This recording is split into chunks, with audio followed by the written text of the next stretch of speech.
L'hiver est glacial et au fond de votre lit transi de froid, vous maudissez ces conducteurs de voitures électriques qui vous privent de chaleur et de lumière.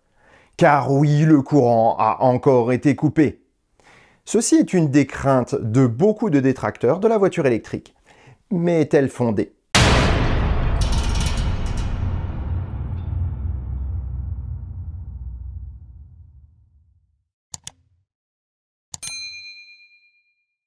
Le consensus scientifique sur la quantité d'électricité dont nous aurons besoin pour faire rouler tout le parc automobile français à l'électrique s'établit à une consommation de 100 TWh par an.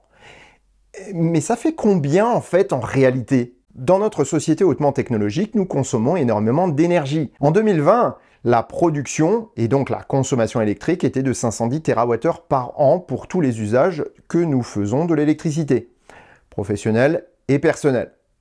Passer à la voiture électrique impose donc de produire 20% d'électricité en plus. Sacré défi! Si on est ministre ou dirigeant d'associations à but non lucratif en apparence, une telle énergie imposerait la construction de centrales nucléaires. Ben oui, il faut bien marquer les esprits pour faire parler de soi. Mais de combien de réacteurs devrions-nous disposer pour faire cela ? Les chefs de cabinet, du coup, réfléchissent de la manière suivante. Les derniers modèles de réacteurs nucléaires peuvent monter à 1500 MW de puissance et donc produire 13 140 000 MWh par an, soit 13,14 TWh en théorie. Il faudrait donc 8 réacteurs nucléaires pour alimenter ces voitures. Mais en fait, non. Les explications les plus simples sont rarement les meilleures. Elles sont faciles à partager, à accepter et à répéter, mais ne représentent la réalité que dans bien peu de cas. C'est la base même du succès des théories du complot et de la diffusion des rumeurs. Pour en savoir plus sur le sujet, je vous conseille d'ailleurs d'aller voir une excellente vidéo de la non moins excellente chaîne Fulloscopy que je vous mets dans les fiches et en description. Bon, reprenons. Si nous utilisons le même raisonnement que notre ministre ou notre lobbyiste de la peur, EDF indique que le parc de production électrique installé en France dispose de 136 gigawatts de puissance. Ramené à une production annuelle, cela veut dire qu'on devrait pouvoir produire 1191 TWh par an.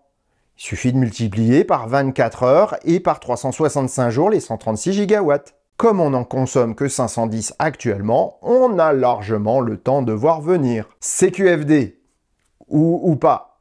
Comme je viens de vous le dire, les explications les plus simples sont rarement les bonnes. Là aussi, c'est un bon exemple. Et comme bien souvent dans ces cas, la vérité est toute nuancée. Ni blanche, ni noire, juste un patchwork de gris. Voyons donc les réelles capacités de production dont nous disposons à ce jour. 45,1% de la puissance installée en France est nucléaire, soit 61,37 gigawatts. Mais comme toute machine, une centrale nucléaire ne peut fonctionner à fond tout le temps sans maintenance. Bien géré, un parc nucléaire peut produire sur l'année 75% de son potentiel maximum.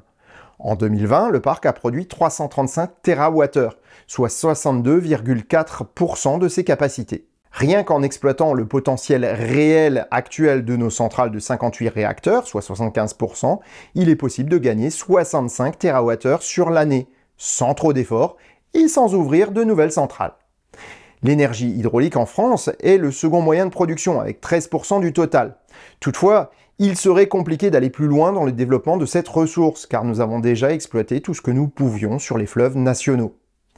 Vient ensuite l'éolien. Avec 7,9% de notre total de production, il présente un énorme désavantage. Il n'y a pas de vent tout le temps, donc les éoliennes ne produisent pas tout le temps. C'est ce qu'on appelle l'intermittence des moyens de production. Les éoliennes produisent donc à seulement 25,7% de leur capacité maximale en France à ce jour.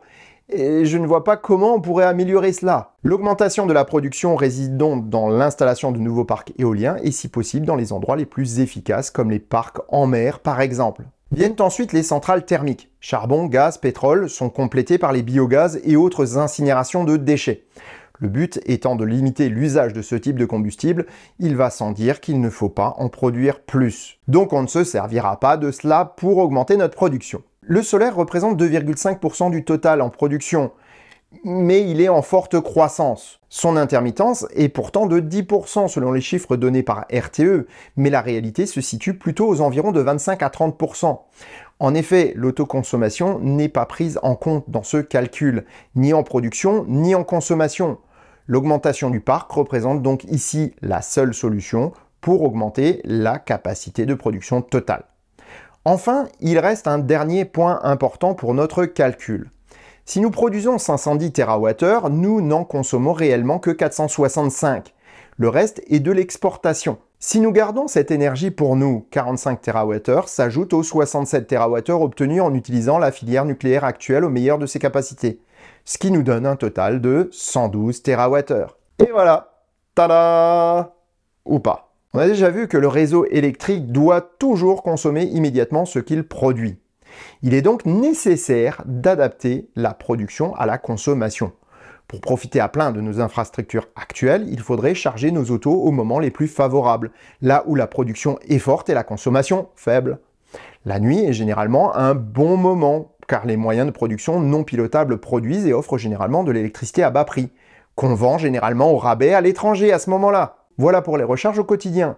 Mais pour les grands trajets et les recharges rapides, des installations avec des batteries de stockage et des panneaux solaires permettront d'amortir la surdemande lors des grandes migrations estivales en été par exemple, mais aussi d'apporter au réseau des moyens de production toute l'année. Fastned ou Tesla vont déjà dans ce sens et d'autres opérateurs suivent avec des stations couplées à des centrales solaires. De plus, si les besoins en carburant fossile se réduisent à une portion insignifiante et les besoins en électricité de l'industrie pétrolière et toutes les filières carburants seront à déduire du total, soit une portion non négligeable des 18 TWh utilisés aujourd'hui en France. Et là, on a réellement notre CQFD. Un parc tout électrique dès ce jour n'est pas un problème pour le réseau électrique actuel. Pourtant, il ne faut pas rester immobiliste pour autant. D'autres secteurs de nos consommations, comme le chauffage, se tournent vers l'énergie électrique et il faut bien entendu aussi en tenir compte.